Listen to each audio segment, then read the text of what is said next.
계속해서 잠언 전도서 강론 말씀 네 번째입니다. 정직과 정의의 길, 이 제목으로 같이 은혜를 나누기를 원합니다. 계속 지혜를 얘기하고 있습니다. 지혜롭다는 게 뭔가? 우리는 그냥 똑똑하다, 이게 지혜인가? 공부를 많이 한 게 지혜인가? 아니면 현실을 잘 분석하고 파악하고 어떤 심오한 지식을 습득하는 걸 지혜라고 하는가? 아닙니다. 중요한 것은 선택이고 행동입니다. 그러니까 여러 가지 생각과 여러 가지가 있지만 결정적으로 내가 어떤 선택을 하느냐, 그리고 생각을 어떻게 행동하느냐, 이게 바로 거기서 지혜가 나타나는 겁니다. 아무리 심오한 생각을 해도 그 삶이 그 행동으로 나타나지 않는다면 그건 지혜롭다고 할 수가 없는 거죠. 그래서 지혜는 행동, 선택과 관련되어 있어요. 그래서 지혜는 어떻게 보면은 정의와 가장 또 밀접한 관련을 갖고 있다고 볼 수가 있습니다. 왜냐하면 정의라는 게 선택할 때 어떤 기준으로 선택할 거냐 이거예요. 아니면 내가 어리석을 때 나를 책망하는 게 사실은 정의예요. 정의. 그래서 우리를 지혜롭도록 만들어주는 거죠. 그 잠언 전도서, 우리가 지혜 문학이라고 이렇게 하면서 얘기하고 있지만 모든 교훈의 결론은 결국 뭐냐? 결론이라고 보기엔 가장 많은 내용을 다루고 있는 게 뭐냐라고 하면은 정의와 정직에 관련된 겁니다. 정의롭게 살아. 그래야 지혜로운 거고, 그래야 복된 결과가 너에게 주어져. 악하다. 악하면 바람이 나는 겨와 같대. 인생에 남는 게 없어. 허무해져. 망해. 그 내용들이 가장 많은 게 사실 이 잠언서예요. 시편가도 마찬가지죠.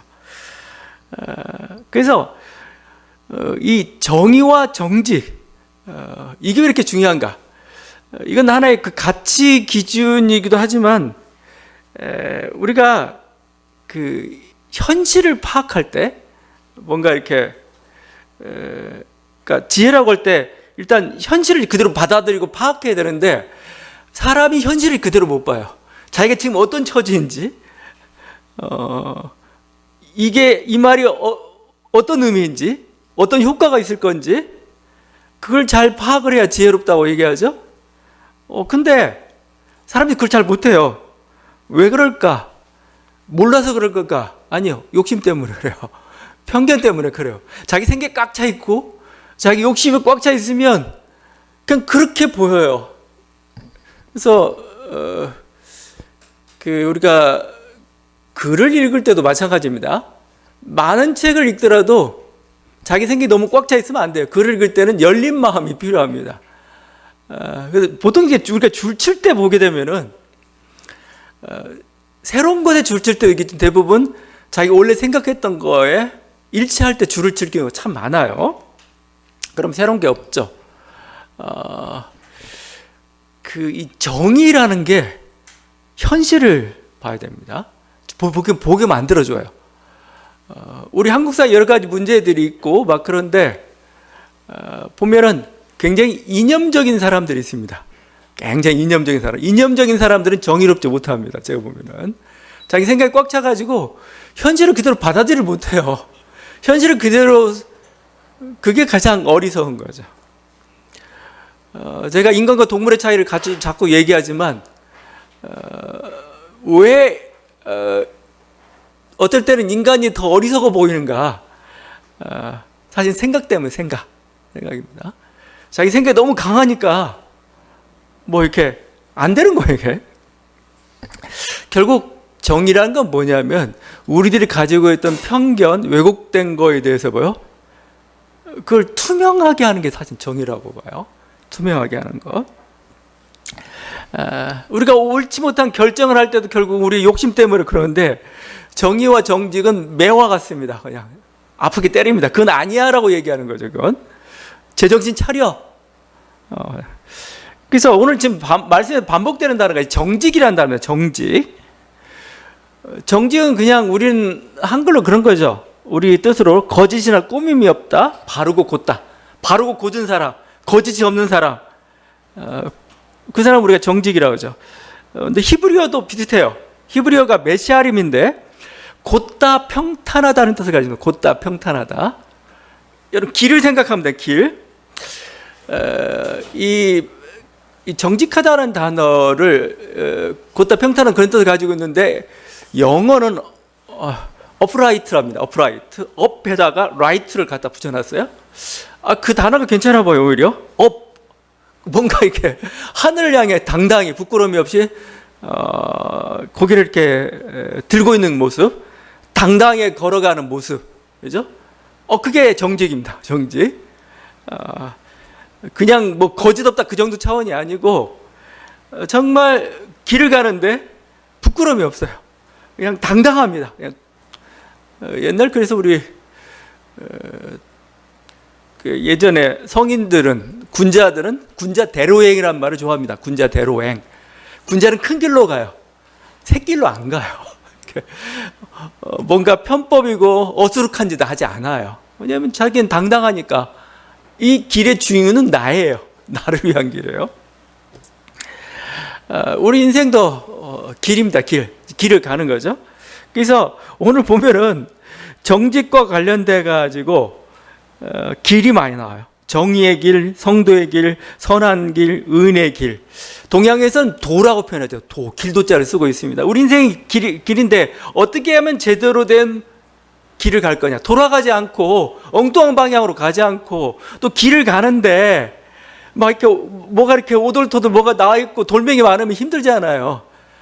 그게 곧고 평탄하다는 뜻이 그겁니다. 이게 메시아림, 정직이라는 뜻이 바로 거기에 들어가 있어요. 그래서 이게 그냥 우리 한글 우리 말처럼 곧다는 말이 좀 맞는 것 같아요. 곧다. 그래서 돌아감이 없이 거침이 없이 가는 그것. 그 사람을 정직한 사람이라고 하고 정직한 사람은 뭐요? 이미 그 안에 답을 가지고 있어요. 이렇게 살아야 제대로 사는 거예요. 악인은 뭡니까? 15절이죠. 구부러지고 벗어났다 합니다. 그 폐역했다는 표현을 쓰고 있는데 돌아간다는 표현입니다. 그러니까 길이 완전히 어떻게 되면 완전히 길이 절단난 겁니다. 아니면 돌아가는 길이에요. 악인에게는 그렇다는 겁니다. 정직한 자에게는 그 말 그대로 그렇다는 겁니다. 그래서 이 정직을 감싸고 있는 단어가 있습니다. 정직을 감싸고 있는 게 지혜, 공의, 정의 이런 단어들이 감싸고 있어요. 9절과 10절이죠. 내가 공의와 정의와 정직 곧 모든 선한 길을 깨달을 것이라 곧 지혜가 네 마음에 들어가며 지식이 내 영혼을 즐겁게 할 것이요 이렇게 돼 있죠. 공의와 정의와 정직 앞에 공의와 정의가 있고 지혜라는 표현을 쓰고 있어요. 그러니까 정직한 길이 뭔지를 아는 게 지혜입니다. 정직한 길을 가야 내 인생이 성공하고 목표지에 갈 수 있다는 걸 아는 게 지혜예요. 그러면 정직의 내용이 뭐냐? 정직의 내용이 공의와 정의예요. 공의와 정의. 공의와 정의라는 단어는 구약성경에서 가장 의와 관련돼가 의롭다는 단어와 관련돼가 가장 많이 나오는 겁니다. 공의는 보통 우리가 체다카로 합니다. 체다카인데 체다카는 뭐냐면 관계가 정상화된 걸 얘기하는 관계가 올바른 것. 하나님과 나 사이의 관계가 괜찮은 것. 이거 체다카라고 합니다. 인간과 인간 사이의 관계가 괜찮은 것, 올바른 것. 이걸 체다카. 그래서 체다카는 심지어 어떤 뜻도 있냐면 내가 의무를 갚았다는 뜻도 있어요. 의무. 뭔가 해야 될 게 있어요. 그럼 관계가 불편하잖아요. 이걸 다 완수를 해야 돼요. 그 이루어진 상태가 체다카. 또 그런 마음의 상태가 샬롬이고 막 그런 겁니다. 정의라고 번역되어 있는 단어는 미슈파트입니다. 미슈파트인데 미슈파트는 특별히 재판과 관련된 것들은 재판.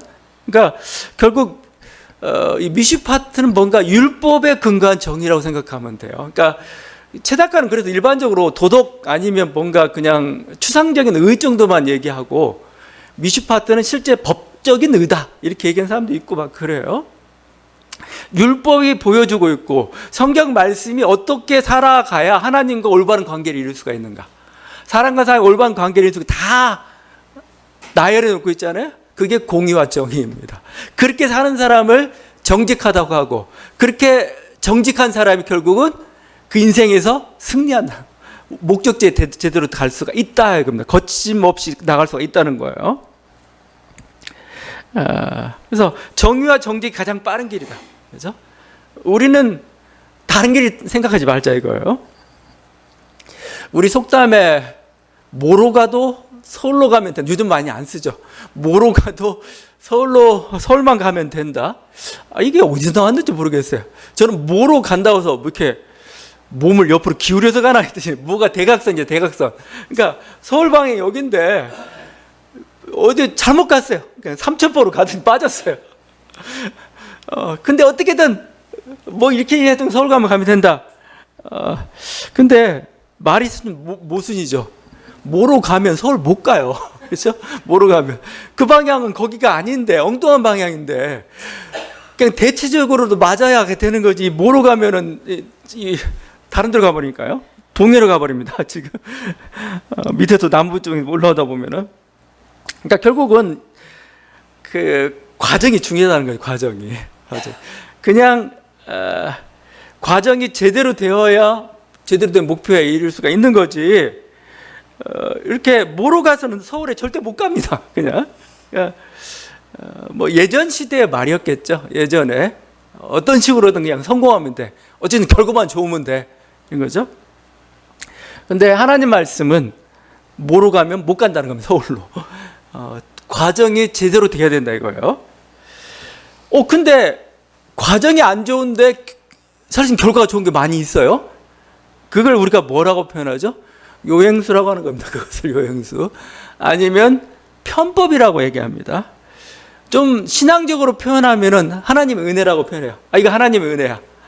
근데 은혜는 그냥 감사하면 되는 겁니다. 근데 은혜가 원칙이 되면 안 돼요. 은혜가. 나는 항상 하나님의 은혜를 기대함으로 이 길로 가겠다? 안 돼요. 내가 최선을 다하고 뭐죠? 내가 올바른 길을 가려고 노력을 해야 됩니다. 그때 부족하니까 우리가 하나님 은혜를 간구하는 거고, 그때 하나님께서 은혜를 주시는 거예요. 오히려 사실은 최선을 다하는 자에게 주어지는 게 사실은 하나님의 은혜예요. 그냥 가만히 있으면 은혜가 안 떨어져요. 그건 그냥 요행수입니다. 이리 궁리하고 저리 궁리하고 내가 정지의 길을 막 가려고 하다가 일이 안 되고 막 그런데 뭐요? 그때 쏟아진 하나님 은혜예요. 그래서 결국 우리가 정직하게 승리할 수 있도록 만들어주는 거죠. 그래서 우리의 어떤 삶의 어떤 중심이, 정신의 중심이, 생각의 중심 항상 정의가 자리잡고 있어야 돼요. 정직이 자리잡고 있어요. 나머지는 부차적인 거예요. 뭐 인생도 마찬가지고 나라도 마찬가지입니다. 맹자에서 전하는 그 교훈이 있습니다. 이 춘추 전국 시대라는 걸 제가 보면 참 신기했던 시대예요. 그러니까 한 개인의 문제이면서도 한 나라의 문제를 마치 뭔가 도덕과 아니면 뭔가 이렇게 생활 속의 어떤 뭐 현자들의 어떤 지혜처럼 이렇게 제시하는 건데 참 돌이켜보면 대단하죠.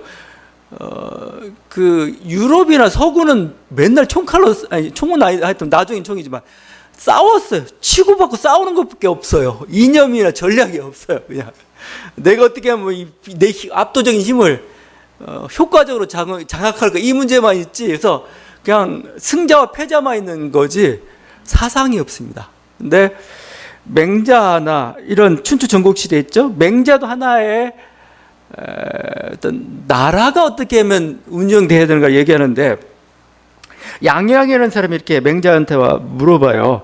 나라의 이익이 될 일이 뭐냐 이거요. 나라의 이익이. 나라의 지금 우리나라에 가장 이익이 되는 게 뭐냐라고 그걸 막 물어봐요. 난 그 한 가르침을 주십시오 하고 맹자한테 말한 겁니다. 그때 맹자가 정색하면서 이렇게 대답합니다. 왕께서는 하필 이익을 말씀하십니까? 하필왈리입니다. 하필왈리. 왜 이익을 얘기하십니까? 오직 인과 의가 있을 뿐입니다. 왜 이익에 대해서 얘기합니까? 필요한 것은 오직 인과 의뿐입니다. 이런 얘기입니다. 왕이 자꾸 이익만 생각하면 뭐요? 당연히 관료들도 이익을 생각하게 되잖아요. 그럼 뭐요? 이익이 되면 반란도 일으킵니다. 저 큰 이익이 되네. 불의를 행한 것도 부끄러워하지 않아요. 그러니까 그냥 이리 붙고 저리 붙고 이런 일이 발생하면, 백성도 또한 마찬가지입니다. 내 이익이 돼? 그러면 아무 상관없이 그냥 어떤 일이든 행하는 거죠. 애국심도 없고 결국 그래서 나라가 위태롭게 된다 이거예요. 계산해 보니까 나한테 불이익이야. 그럼 나라도 팔아먹습니다. 왜냐하면 그게 이익을 추구하는 사회의 모습이에요. 이익이 우선이 되면 기회주의자들 많아지죠. 그러니까 그래서 하여튼 나 이익이다. 어떤 불이나 어떤 거짓도 행하고 정말 어느 편에 붙을 건가. 항상 이게 관심이 되어 있는 거죠. 일제시대 친일파가 그랬습니다. 친일파가 결국 하나의 기회주의였죠. 그냥 자기 이익을 추구했던 자들이고, 해방이 되니까 그냥 약사빠르게 또 이제 반공독재나 군부독재에 붙어버렸습니다.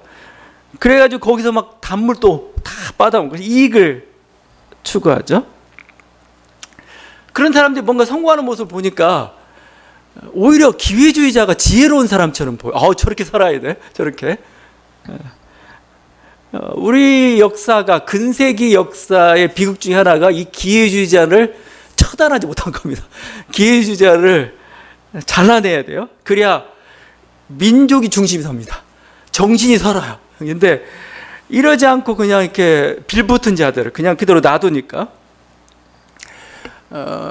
지금 윤석열의 그 내란 사태가 재판 과정이 지금 완료가 되고 있죠.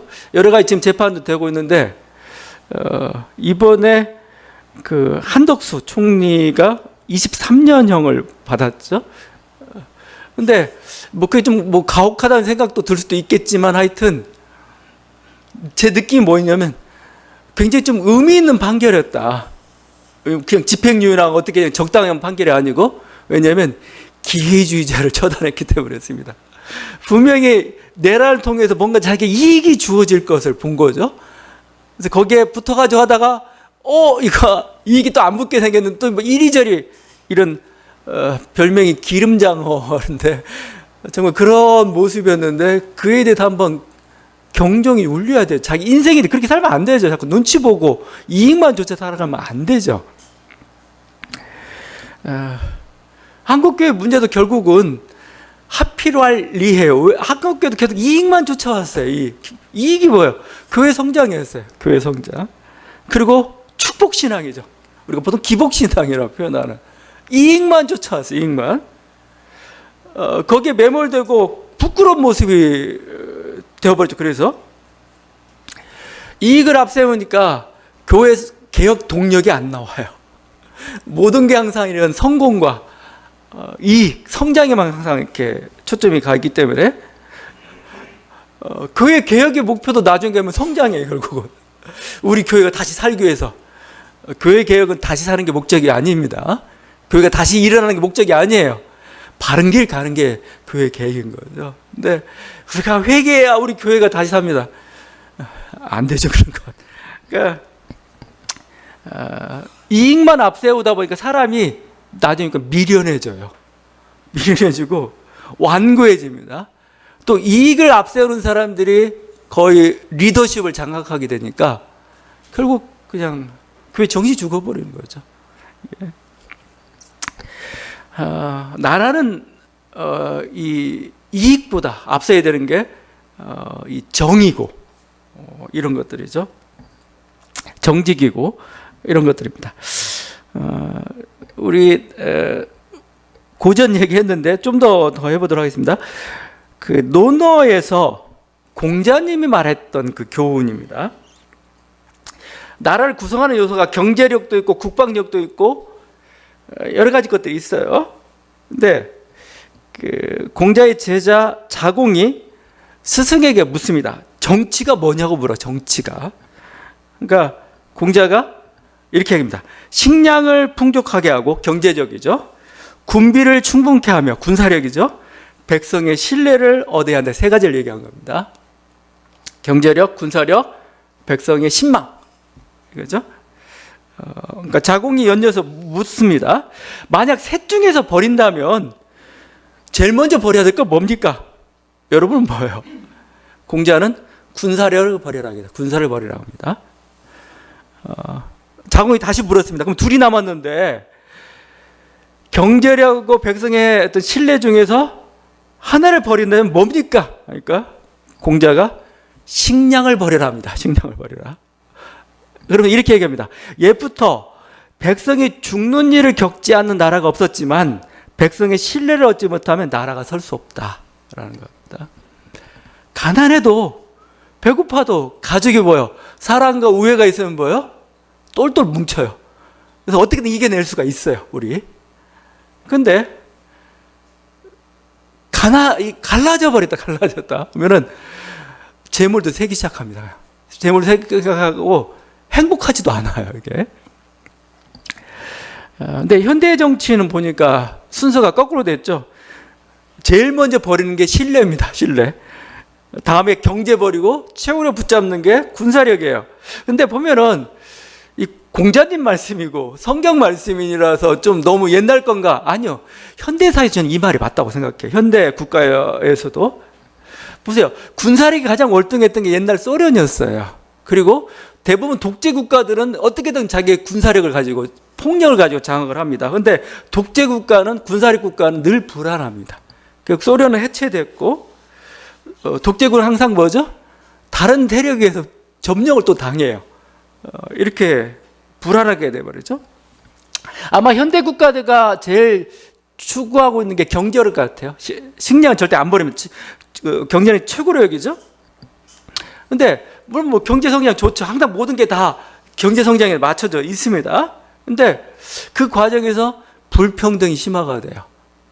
경제는 성장했는데 대부분의 국민은 가난해지고 또 소수만이 또 부자, 이런 식의 성장이라면은 사회가 불안해집니다. 사회 분화해서 막 서로 갈등이 일어나죠. 결국 어느 정도 자기가 했는데도 불구하고 이게 욕심이 안 차요. 그러면 이제 제국주의로 나갑니다. 제국주의로. 그게 지금 미국 트럼프가 하는 깡패지죠, 깡패지. 전엔 점잖게 이렇게 막 질서 막 하면서 이익을 추구했는데 그게 잘 안 돼요. 안 되니까 뭐 이제 군사력, 나 힘 세는 거 알지? 너 내놔, 너 바꿔, 이거죠. 이게 제국주의 폭력으로 가고 있습니다. 결국 백성들의 신뢰를 얻는 것, 이게 가장 기초가 돼야 돼요. 이걸 우리가 정의라고 표현하고 있고, 이것을 제도로 만든 게 민주주의라는 그 제도이고 그렇습니다. 민주주의는 어떻게 보면 서로에 대한 신뢰죠, 신뢰. 당신의 주체성, 당신의 어떤 생명권을 존중한다. 이게 바로 좀 민주주의 가장 근본 정신이라고 봐요.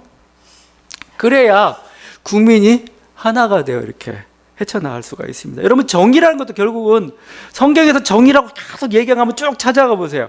결국 물질의 문제가 부딪힙니다. 가난한 자 무시하지 말라요. 가난한 자를 잘 대접하라가 결국 정의의 본질이라고 볼 수가 있어요.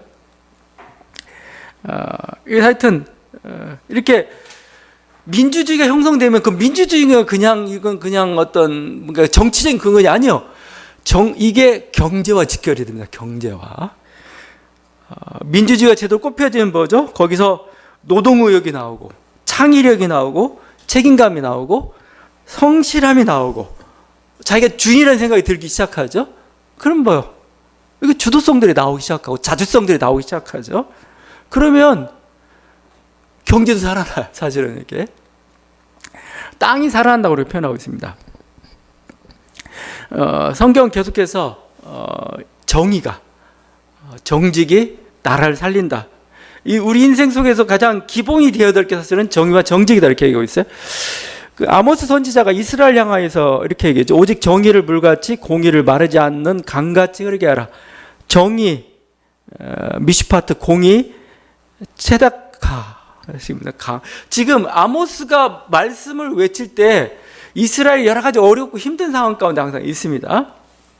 근데 그럼 이스라엘 어떻게 돌아갈 수 있는가? 어떻게 이 망한 나라, 이 지금 쇠퇴해가는 이 나라가 번성할 수가 있는가? 정의와 공의의 회복입니다. 그래서 마치 정의와 공의는, 그러니까 우리가 물과 같고 강과 같아요. 중동지방 가장 중요한 게 물입니다. 강입니다. 강이 있으면 양쪽에서 막 이렇게 과실이 나오고 풍성한 어떤 여러 가지 곡식들이 나와요. 근데 정의를 물같이, 공의를 마르지 않는 강같이죠. 마르지 않는 강같이. 정의가 강이에요. 생명수입니다. 정의가 생명수. 공의가 그래서 마치 이것은 피와 같아요. 우리 몸의 혈관 같은 겁니다. 혈관. 피가 막 영양분을 막 공급해줘야 뭐요? 이게 뭐요? 우리가 각 모든 세포 몸이 살아가는 거와 마찬가지죠. 정의는 강물이고 정의는 피예요. 피. 그래서 이게 제대로 돼 있어야 뭐요? 우리 영양분들 골고루 가가지고 우리 몸이 골고루 성장하고 되는 거죠. 그래서 아모스가 외쳤던 건 말씀의 기근이라고 할 때 결국 그 말씀의 기근은 자연재해의 기근이 아니고 결국은 정의의 기근이라고 얘기할 수가 있어요. 이걸 회복해야 나라가 회복된다 이거예요. 이렇게 살아요. 그리고 성경에서 잠언서에서 일관되게 얘기하는 것 중에 정직한 자가 땅을 차지한다는 겁니다. 21절. 정직한 자는 땅에 거하며 완전한 자는 땅에 남아있으리라. 반대로 악인은 22절 땅에서 끊어지겠고 간사한 자는 땅에서 뽑히리라. 이 세 번역 성경을 한번 읽어보겠습니다. 세상은 정직한 사람이 살 곳이요 흠없는 사람이 살아남는다. 약한 사람은 땅에서 끊어지고 악한 사람은 땅에서 끊어지고 진실하지 못한 사람은 땅에서 뿌리가 뽑힐 것이다. 이건 그냥 성경 말씀이니까 그러려니 받아버리지만 세상은 참 반대죠. 정직한 사람이 땅을 차지한다는 겁니다. 그들이 살아남는다는 거예요. 악한 사람은 땅에서 끊어지고 진실한 것은 영화가 잘 보여주는 거죠. 영화 보면 항상 아주 약삭 빠른 사람이 있습니다. 약삭 빨아가지고 막 그러면 살아나죠. 자기 살아날 거라고 하면서 막 그 길을 찾아갑니다. 근데 결국 그들은 망합니다. 근데 항상 이 영화의 주인공은 항상 정직해요. 정직해서 사람도 생각하고 올바른 길을 가요. 근데 결국 위기로부터 탈출하는 사람은 이 정직한 주인공입니다. 드라마니까 그렇게 했지만 성경이 그 얘기하고 있어요. 성경이. 우린 이걸 믿는 거죠. 정직한 자가 살아남는다. 땅을 차지한다. 그렇죠? 여러분 사실 그래 제가 봐도 뭔가 꼼수 편법을 쓰면은 괜찮을 것 같은데 항상 꼼수와 편법은 나중에 뭔가 표가 나요. 뻔하게 납니다. 이게 그 정직한 길이 아니에요. 보통 그런 어떤 자기 목 이상의 어떤 그러니까 유명해진다든가 그런 사람 같은 경우는 문제가 발생을 해요. 왜? 그러니까 내가 갑자기 유명해졌어요. 갑자기 이렇게 됐어요. 그 사실 정직한 건 아니죠. 그건 정직한 대가가 나온 건 아니죠. 그러면 반드시 대가를 치릅니다. 언제? 유명해지고 난 다음에 치릅니다. 어느 정도 자리에 높은 자리에 내 자리가 아닌데 그 자리에 올랐어요. 그러면 대가가 항상 주어집니다. 망하든지 아니면 뭐죠? 고난을 겪든지 윗자리에서 고난을 겪어요. 그래서 항상 뭔가 과정이라는 게 필요해요. 그래서 정직의 대가로서 항상 나오고 정직의 길을 가야 온전한 열매가 나온다는 겁니다.